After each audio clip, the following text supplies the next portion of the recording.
Hey, this is your Customs and Global Trade update for week number 4 of 2022, covering the period 24th to the 30th of January. So what happened this week? Well, before we get into this, if you haven't, please subscribe to this channel so we can just talk more about customs and global trade with you. And if you like it, share it and let others enjoy too. Follow us on YouTube, on Instagram, and on Twitter. So what happened? Well, of course, it was International Customs Day. Hey, this is like a second birthday to us. On the 26th of January, we celebrated this annual Customs Day. And the theme was scaling up customs digital transformation by embracing a data culture and building a data ecosystem. Many have commented, including the EU Commissioner, and we have his welcoming address, as well as a blog entry where customs expert comment on the meaning of the Customs Day. It's free for everybody to watch, to look at, and to read. And the link is, of course, here and in the description down below. Up next, we turn to the European Union. And there, although it was probably missed by most, the EUUCC Work Program Progress Report of 2021 has been published. And this is the third time the Commission publishes this report, and it talks about the progress that the Commission and the Member States made in developing the electronic systems provided for by the Union Customs Code. And if you followed that debate about NCTS and EAEO and BTI, EBTI and the likes of it, then you know this is significant. We are making big progress in turning customs digital, just in line with the EU vision of customs and also in line with the WCO vision of customs. If you want more information about this, please get a summary of the report. If you're a helpline subscriber, you get a direct link to the report, of course. And don't forget, we've got a video with the former head of the European Commission, Michael Lux, on the UCC, where he discusses all the evolution and the history and the meaning of the Union Customs Code as well. And more details is in the description down below, as well as the link. And of course, you will find out more about the Union Customs Code that way.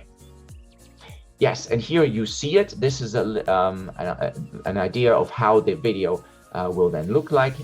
Michael Lux discussing if the Union Customs Code is really fit for purpose. On the EU sanctions front, we have modifications to the terrorism sanctions list, and there are also some modifications for the Tunisia sanctions. If you want to know the complete list of changes that happened in 2022 on the sanctions front in the EU, then we have a full list of sanctions since September 2021, as well as expert blog on sanctions, what are sanctions and why do they matter, and how to manage sanction rules in a business. Turning to our favorite subject of anti-dumping duty, there have been more developments, and definite anti-dumping duty on imports of certain tubes and pipe fittings from China and other countries have been opposed, and that goes almost up to 60%. So if you are involved in the import of certain tubes and pipe fittings from China and other countries, then you should look out.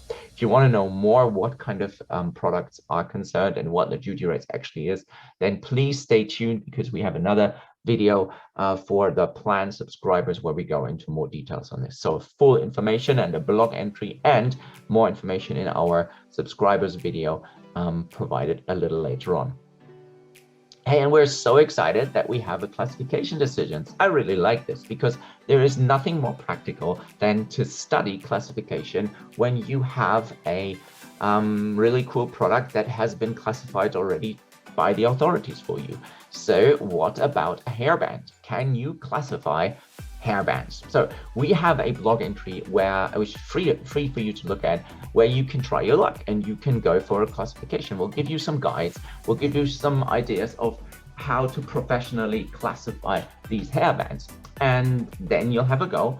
And then in the following week, we'll give you the answer. And that will be for the helpline subscribers. Then we will invest some time and get a professional classification going, plus a step-by-step analysis of the answer. And then you can compare your results with the official results. So look out for that. Take the challenge. If you're ready, you can classify hairbands. Awesome. And if you are really into the details, then how about something on diagonal accumulation? This is about the EU PEM Convention. There's been an update to the application of the transitional rules of origin, providing for diagonal accumulation between the applying contracting parties in the pan-Euro-Mediterranean zone. Now, last year, in fact, we had a lot of focus on this as this came into force. And so we have a detailed blog entry for you to look at. There is also the direct link to this update for helpline subscribers. There's a 60-minute explainer video on the PEM Convention. We did a webinar last year, and that is that. If you want to know about the PEM Convention, the opportunities it provides, then please check this out. There's also a detailed walkthrough blog entry on the accumulation matrix. Turning to transit, there has been a lot of questions about what is an LRN and how do you get one. So we wrote a blog entry on it. Transit and LRN are really closely connected, and we really ought to know what they are. And they're quite crucial because without an LRN, then you might not even be able to really start the transit movement. So if you want to find out more about the LRN, how you're going to get it, and why you absolutely need it, then please check out the transit blog. And there are news on Chief. So we have looked into various elements of Chief. And there is a lot of information that needs to be understood in order to successfully lodge customs declaration. And there are a set of documents that you always should be getting when you are lodging customs declarations. So you need to make sure that your broker provides these to you. And if you want to know what these documents are, what they're called, and what they mean, then this is the blog entry for you. And don't forget that if you are a subscriber to Customs Manager, then there's a discount for you to use us to help you file customs declarations. Turning to the UK somewhat more, do you know that the UK and India have launched free trade agreements a couple of weeks back?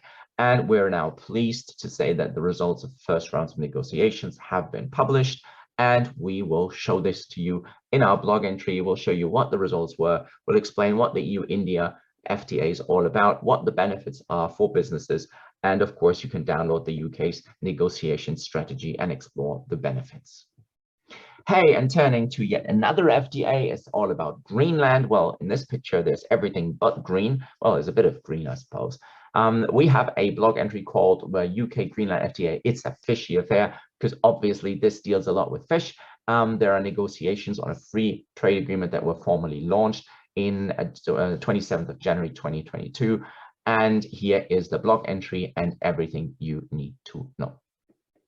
And that is it. You're up to date in only a couple of minutes. Thank you very much for watching. If you're a free plan subscriber, then you're interested in EU and UK highlights, and this you have been given. Please subscribe to our YouTube channel, like this update, share it with other colleagues. And if you're in need of legislative monitoring for other jurisdictions, then please get in touch. If you're a paid plan subscriber, please click on the link in the description to continue this video and receive additional minutes of updates, more granular information on each of these changes, and access all links directly on one page. Thank you very much.